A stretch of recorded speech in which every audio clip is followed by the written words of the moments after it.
Today we're going to be looking at one of my craziest online games, and it happens to be against quite a famous streamer, Cramling. So let's jump straight into it.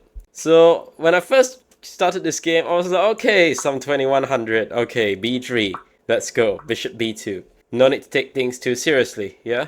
Knight c6, knight f3, bishop d6. This is a very good line, by the way, that she's chosen. e3, knight f6, and now knight a3. This is a very standard idea. We want to play some move like bishop b5 to remove this knight, followed by knight c4 hitting this pawn on e5. So black castles. So this is the first stage, bishop b5 and e4. So now she immediately hits my knight, forcing me to make a decision. So I could play a move like knight d4, but I didn't want to do that because after knight takes, now I have a bit of an issue because I can't take with a bishop because knight hangs, and I don't want to play a move like e takes d4 when my pawn structure is not the best, my bishop is blocked, and this bishop on b5 is super silly. So of course the principal option is bishop takes c6, d takes c6, and knight d4.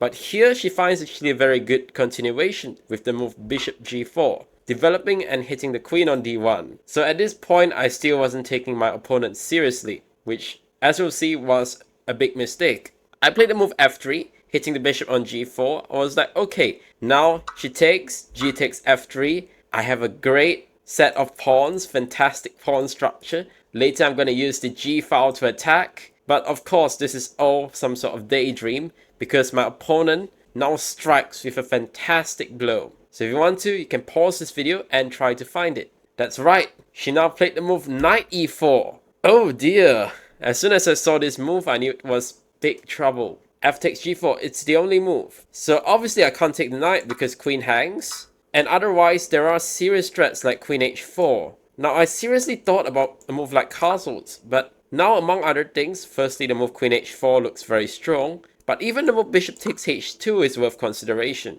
King takes, queen h4, king g1 or king g2, it doesn't matter very much. Queen g3, and I could see that black at the very least had some sort of perpetual. And it turns out that black actually has very good compensation and she can actually try to play on for a win. So in any case, not a very good result, especially with the white pieces. So I decided I have to take the bishop. But of course, this is very risky because now after queen h4 check, my king has to run. King e2 and not king f1 because, oops, that would be very painful. So now king e2, check, king d3. My king starts to run. Check, king c3. So obviously we put our king in a very perilous position. But at the same time, we are a piece up, and it's not so easy for black to break through. So understandably, she's okay with a draw against a much higher rated player, so she plays check and goes back trying to get a repetition. So here I could of course take a draw, but again, I was feeling very optimistic. So I decided, you know what, let's go for it. That's right,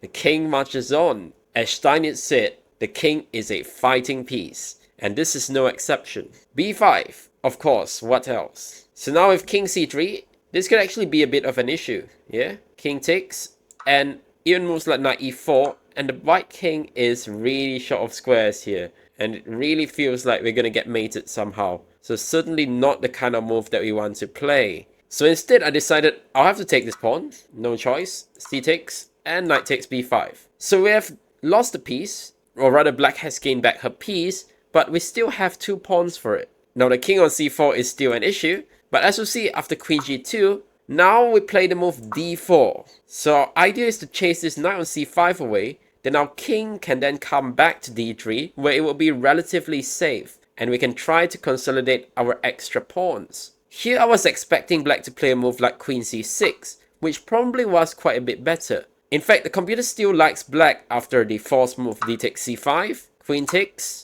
king d3, now queen takes b5 check, and c4. So obviously black still has a ton of compensation as white's king is very weak and a lot of our pawns are really not very good. They can be quite weak in the future. And in fact the computer actually prefers black here very slightly. In a practical game I would always take white because after all a pawn is a pawn, and especially in blitz it's much easier to play with the extra material than to have to prove some compensation. In any case, this didn't matter because black played knight a6, which was a mistake because now a very important move, knight c3. So now queen c6 check would no longer win this knight on b5, and we're ready to After some preparation, bring our king back. So we have ideas like a3, stopping like before ideas followed by king d3. Well, what our opponent did in the game really helped us because she gave a check on c6, my king went back, check, and my king is now very safe on d2. There's no way to make any further progress, and actually the two extra pawns are really going to have their say very soon. Check, simply block it, no more checks my friend. Queen c6, now rook f1. We're simply playing normally as if nothing had happened earlier. a5, queen f3, we are material up, we need to trade pieces. Opponent declines, but now we chase her pieces even further back. Knight c6, rook d1, a4. I don't know what that's about. We simply play b4. We don't want to open any lines or give her any chances of any sort really. Black face knight e7, now knight e4, and c4. Our pawns start to roll. And you can see my opponent is really short of time here. Knight c5, and here a final blunder.